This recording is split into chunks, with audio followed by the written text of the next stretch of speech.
Oke, untuk judulnya kira-kira kita bikin apa ya?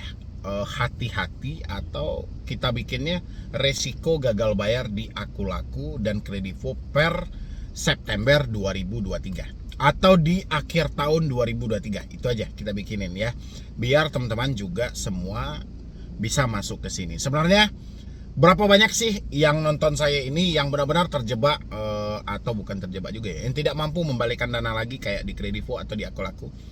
Isi dulu di kolom komentar. Anda telatnya berapa lama, pinjamnya berapa, dan habis itu berapa denda yang dibebankan, ya, berapa juga bunga yang dibebankan. Karena di posisi ini saya perhatikan, kalau untuk permainan denda, kita telat 1 hari atau 2 hari, malah kita dibebankan denda sebanyak 1 bulan loh.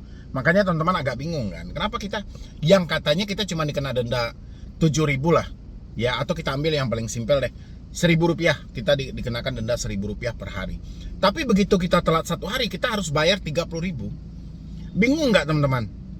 Kok jadi 30.000? Nyatanya mereka sudah mentotalkan kita ini terlambat selama 1 bulan. Ya, ini kan penuh pertanyaan juga. Kenapa ini kayak ada denda seluman gitu loh? Begitu kita telat 1 hari, langsung ngelonjak dia. Siapa yang pernah mendapatkan denda siluman ini? Misalnya di kesepakatan awal Anda cuma dikenakan denda Rp7.000 atau Rp10.000. Tiba-tiba telat 1 hari atau 2 hari, Anda sudah dibebankan dengan denda sebanyak Rp300.000. Siapa yang pernah dapat seperti itu dari Akulaku dan Kredivo? Silahkan isi di kolom komentar tentang mengenai kita telat bayar dan gagal bayar. Ini banyak pertanyaan yang muncul yang menyatakan kepada saya, iya, mereka sudah tahu dan sudah melihat saya sering membahas soal Akulaku dan Kredivo. Dan mereka benar-benar ingin mempertegas diri mereka. Entah ini karena rasa takut yang sangat luar biasa ada dalam diri mereka, atau mereka benar-benar ingin tahu. Saya nggak tahu juga ini, karena saya dibom terus. Bang, tolong bahas ini, tolong bahas ini. Perasaan saya, beberapa hari ini judul saya tidak lepas dari Akulaku dan Kredivo. Hanya saja tidak spesifik hari sekarang. Kalau hari sekarang saya spesifikkan untuk 2 pinjol ini aja. Untuk teman-teman yang gagal bayar atau telat bayar di Akulaku, mungkin Anda sudah tidak heran dengan nama si Martinus, dengan nama si Marinus, dengan nama siapa lagi? Acapulco ya, atau apa namanya? Saya juga nggak tahu. Mungkin Anda nggak heran lagi dengan nama itu. Ya, yang mana katanya beta akan mendatangi Anda sampai ke rumah, beta akan menjemput tagihannya, tolong Ale sediakan dananya dan bla bla segala macam. Sering nggak sih Anda menemukan hal seperti itu? Itu bukan resikonya. Ya, itu hanya bagian kecil saja. Ya, tapi si debt collector selalu berpijak di posisi itu. Dan si pinjol membiarkan hal itu terjadi. Kenapa? Karena ada ketidakpuasan mereka dengan risiko yang benar-benar diterapkan oleh OJK. OJK hanya menerapkan kalau untuk Anda yang gagal di Akulaku atau Asetku, yaitu nama Anda akan masuk ke dalam daftar SLIK. Ya, ke dalam daftar SLIK, atau biasa Anda sebut dengan BI checking, atau biasa juga dikenal dengan daftar hitam. Cuman ini kok, apakah pinjol enteng dengan hal itu saja? Tidak. Pinjol tidak puas dengan hal itu. Pinjol menginginkan kalau bisa dana ini dibalikan. Anda macet, silahkan macet. Anda telat bayar, silahkan telat bayar. Si pinjol menginginkan dana ini dibalikan kembali. Ya. Nama Anda gimana? Nama Anda ya tetap aja di blacklist. Gitu loh. Ini tujuan mereka. Karena ketidakpuasan mereka lah, sehingga mereka hadirkanlah yang namanya debt collector ke hadapan Anda. Ya, itulah yang selalu mengaku-ngaku dengan nama Martinus lah, Marinus lah, atau siapa lagi, Noel lah namanya, atau Japo, atau siapa, banyak lagi namanya. Nama yang aneh-aneh, padahal entah iya itu debt collectornya, entah tidak. Tapi itulah yang selalu saya munculkan di Instagram. Itu yang dikirim oleh teman-teman semuanya. Kami dari Akulaku ataupun Lazada Pay Later. Ya, itu hanya bagian kecilnya. Kenapa dia melakukan seperti itu? Karena ketidakpuasan resiko yang diberikan oleh pihak OJK. Ya, ingat, risiko satu-satunya itu satu-satunya, nggak ada lagi kecuali dalam diri Anda aja ya. Risiko satu-satunya yang tertulis cuman itu aja, masuk ke dalam daftar hitam atau BI checking.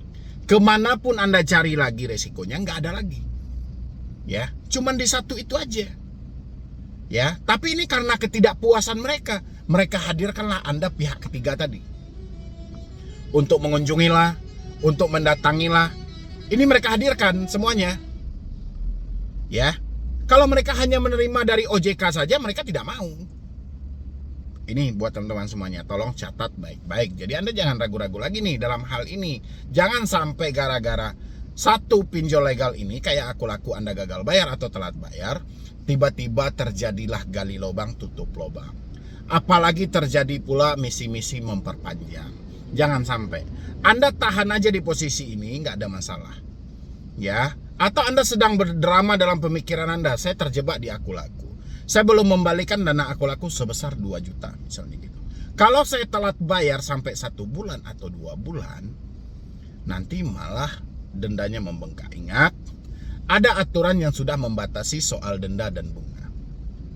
Sebanyak-banyaknya Anda cuma boleh ditagih 100%. Tidak ada cerita Anda ditagih 200%.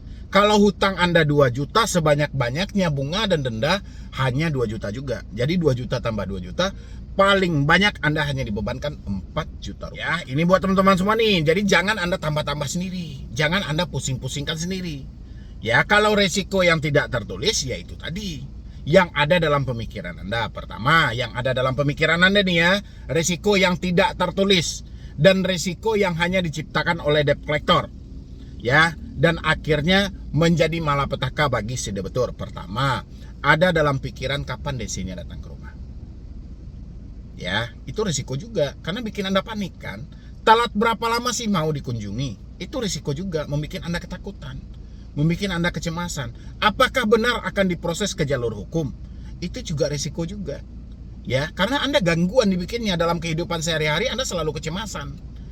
Ya, apakah debt collector aku laku bisa mengambil menarik-narik aset yang ada di rumah? Itu juga asumsi Anda yang membuat diri Anda ketakutan. Ini cuman bonus saja di balik resiko BI checking tadi.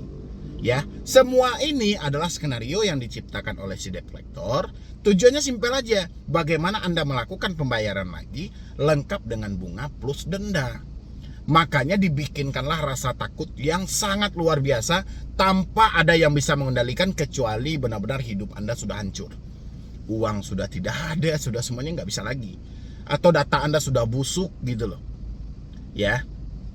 Tapi selagi masih ada upaya, si debt collector akan mencoba menggiring opini itu dan memberikan skenario yang lengkap banget buat diri Anda supaya ketakutan itu tidak bisa dipisahkan dalam hidup Anda. Ya. Itu untuk yang gagal bayar di aku laku, risikonya itu cuma satu aja, BI checking. Sisanya itu bonus di balik risiko itu, ketakutan dalam diri Anda loh. Ya, ketakutan inilah yang sehari-hari saya atasi. Luapan seperti ini, ketakutan seperti ini, ketakutan seperti ini. Macam-macam. Ya, selagi Anda bisa menormalkan pemikiran Anda, insya Allah ketakutan itu nggak akan ada kok. Tapi kalau Anda semuanya Anda percaya, yang rugi diri Anda sendiri. Ya. Habis itu tentang kredivo. Habis itu dari segi kredivo. Kredivo mungkin Anda juga sudah nggak heran ya. Kredivo hampir sama dengan aku laku. Dia memiliki 2 izin. Izin multifinance dan izin untuk P2P. Kalau untuk P2P-nya sendiri kita lebih mengenal namanya Credifast. Ya, kalau untuk multifinance atau paylater kita lebih mengenal dengan namanya yang kredivo. Ya, itulah yang beli sekarang bayarnya nanti.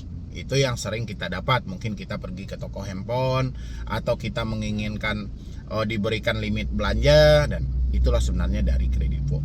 Apa risiko yang paling membahayakan dari kredivo? Risiko gagal bayar di kredivo, gagal bayar atau telat bayar, tidak mampu bayar di kredivo, risikonya hampir sama dengan aku laku tadi.